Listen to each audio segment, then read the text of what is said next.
Malikin nas. Maliki artinya raja, annas manusia.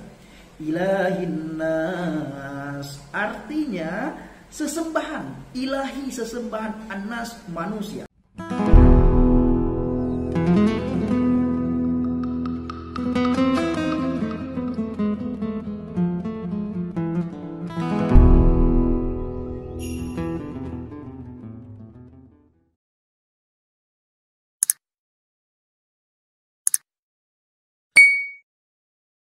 Nah, pada kesempatan kali ini Bapak Ibu saya mengajak saudara semuanya untuk menempatkan hati dan pikiran saudara di tempat yang netral, sehingga kita semua menemukan kebenaran. Nah, satu hal yang ingin saya sampaikan, ada pertanyaannya begini Bapak Ibu, siapakah yang zahir dan siapakah yang batin itu? Tuhan umat Kristen itu yang zahir dan yang batin. Dalam surat An-Nas 114 ayat 1 sampai dengan ayat 3 menyebutkan, katakanlah aku berlindung kepada Tuhan yang memelihara dan menguasai manusia, raja manusia, sesembahan manusia, dan kejahatan dalam kurung bisikan syaitan yang bisa bersembunyi, yang membisikkan kejahatan ke dalam dada manusia dari jin dan manusia. Di dalam bacaan aslinya berarti Bapak Ibu, kul a'udzu birabbin nas. Nah, artinya itu kul artinya katakanlah. A'udzu artinya aku berlindung, bi rabbi artinya kepada Tuhan, annas manusia, malikin nas. Maliki artinya raja, annas manusia, ilahin nas artinya sesembahan, ilahi sesembahan, annas manusia. Dialah yang awal dan yang akhir, yang zahir dan yang batin. Dia maha mengetahui segala sesuatu. Tertulis di dalam Al-Quran surat Al-Hadid 57 ayat 3. Jadi pertanyaannya Bapak Ibu, siapa yang dimaksud dengan Tuhannya manusia? Siapa yang dimaksud dengan rajanya manusia?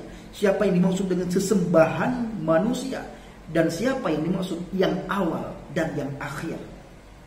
Kita melihat di dalam Alkitab, Yeshua HaMasyiah mengatakan, akulah Alfa dan Omega, permulaan dan penghabisan, al-awwalu wal akhiru kalau bahasa Arab, yang pertama dan yang terakhir. Itu tertulis dengan jelas di dalam Wahyu 22 ayat 13. Alfa itu artinya permulaan, yang awal, yang adalah sang pencipta yang batin dalam wujud roh, tidak dapat dilihat dengan mata secara langsung. Tuhan itu roh, Yahweh itu roh. Yohanes 4 ayat 24. Isa fa'innahu ruhullah wa kalimatuhu, yang artinya Isa itu sesungguhnya roh Allah dan firman-Nya. Hadis Anas bin Malik di dalam halaman 353. Yang selanjutnya kita melihat kata-kata omega ataupun penghabisan. Artinya yang akhir, yang adalah sang pencipta, yang zahir, yang pernah datang ke dunia ini dalam wujud manusia, Yesus Kristus, dapat dilihat dengan mata secara langsung. Saya akan mengajak saudara melihat di dalam surat An-Nisa 4 ayat 171. Di situ dikatakan, innamal masihu Isa bin Maryama rasulullahi wa kalimatuhu alqaha ila Maryama wa ruhu minhu, yang artinya sesungguhnya Al-Masih Isa ibnu Maryam itu adalah utusan Allah dan firman-Nya yang ditumpahkannya kepada Maryam dan roh daripadanya. Mengenai kata kalimat atau firman Tuhan yang menjadi jasad Yesus Kristus ini, kalau kita melihat dari tulisan Dr. Randes Hasbullah Bakri dalam bukunya yang berjudul Nabi Isa dalam Al-Quran, halaman 109 mengatakan Isa disebut sebagai kalimatullah.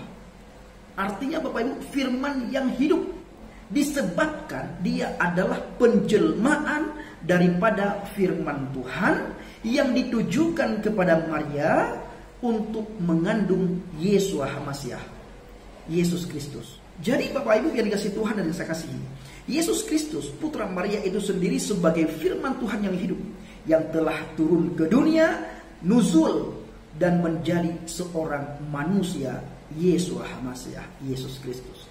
Firman itu Yahweh sendiri, dan secara fisik telah menjadi daging atau manusia yang utuh, yaitu manusia Yesus Kristus. Secara konseptual atau teologis, Yesus Kristus sebagai Mesias adalah firman atau logos. Kalau dalam bahasa Ibrani itu dafar. Jadi firman atau logos atau dafar itu bukanlah ciptaan Yahweh, melainkan Yahweh itu sendiri. Yod he waw he, Yahweh. Maka Yesus Kristus adalah Yahweh sang pencipta yang pernah turun ke dunia ini sebagai Tuhan dan juru selamat manusia. Maka itu Bapak Ibu yang dikasihi Tuhan yang saya kasihi, siapapun yang melihat aku, kalau kita melihat di dalam Injil Yohanes 14 ayat 9, siapapun yang melihat aku, kata Yeshua HaMashiach, ia telah melihat Bapa. Artinya siapa saja di antara kita yang sudah melihat sang firman, maka kita sudah melihat Yahweh, yang melihat Tuhan itu sendiri. Tertulis di dalam Yohanes 14 ayat 9. Jadi ayat ini menyatakan kepada saudara dan saya yang telah melihat Yesus Kristus sama saja telah melihat Yahweh. Sebab Yesus Kristus adalah Yahweh ketika datang ke dunia dalam wujud saudara dan saya. Artinya dalam wujud manusia, Bapak. Makanya Tuhan itu tidak mungkin mengambil rupa binatang. Kenapa?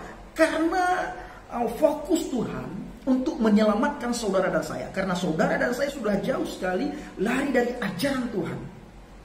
Bahkan sudah berliku-liku kita jauh sekali dari ajaran Tuhan, sehingga Tuhan sendiri ingin meluruskan jalan kita.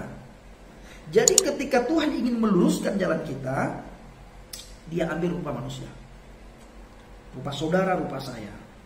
Jadi setiap orang yang percaya kepadanya tidak akan binasa, tetapi akan memperoleh hidup yang kekal. Itu janjinya Bapak Ibu.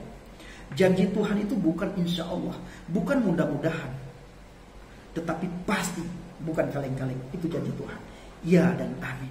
Tuhan sang pencipta inilah yang datang ke dunia dalam wujud manusia Yesus Kristus, yang juga adalah sebagai hakim yang adil dan nabi terakhir yang sebenarnya. Dia hakim yang adil dan dia juga terkemuka di dunia dan di akhirat. Tidak ada satu manusia pun, satu pribadi pun hakim yang adil selain pribadi Yesus Kristus.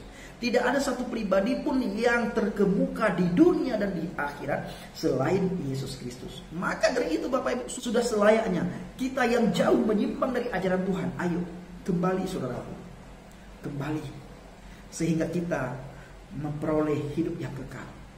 Saya sering katakan dua tempat yang lagi menunggu saudara dan saya, surga dan neraka.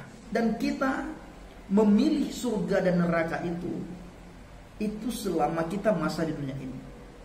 Apabila kita sudah meninggalkan dunia ini, itu sudah bukan lagi hak kita Bapak Ibu untuk memilih. Bahkan sudah tidak ada lagi kesempatan bagi kita untuk memilih apakah kita akan pergi ke surga atau akan kita masuk ke neraka. Kenapa? Karena pemilihannya sudah selesai. Kita sudah tidak lagi di dunia ini. Kita sudah mati. Jangan sampai salah satu di antara kita Bapak Ibu akan jatuh ke neraka. Maka dari itu saya tidak jemu-jemu mengabarkan, memberitakan satu firman Tuhan, akulah jalan, kebenaran dan hidup. Tidak ada seorang pun yang datang kepada Bapa kalau tidak melalui aku. Itulah perkataan Yesus Kristus sendiri. Tidak ada satu pribadi pun yang berani berkata seperti itu Bapak. Tidak ada. Kenapa? Karena Yesus Kristus adalah roh Yahweh itu sendiri, roh Bapa itu sendiri. Maka dia juga berani berkata, siapa yang melihat aku, maka dia melihat Bapa yang mengutus aku. Di ayat lain firman berkata Bapak Ibu, tertulis jelas dalam Alkitab, Ana wal abi wahid, aku dan Bapa adalah satu. Nah, baik Bapak Ibu dikasihi Tuhan, kiranya video singkat ini menjadi pelajaran bagi saudara semuanya. Dukung channel ini, Effendi saudaramu, karena saya belum bisa upload video di channel Injil Kabar Baik Habaget karena ada beberapa hal Bapak Ibu. Nah, kiranya ini menjadi berkat bagi saudara semuanya dan bagi saya pribadi tentunya menjadi pengetahuan yang luar biasa, sehingga kita bisa memperbandingkan mana ajaran yang datang dari Tuhan maupun mana ajaran yang datang dari dunia ini. Nah, terima kasih. Shalom alaikum. Bishim Hamasiyah. Bapak Yahweh memberkati.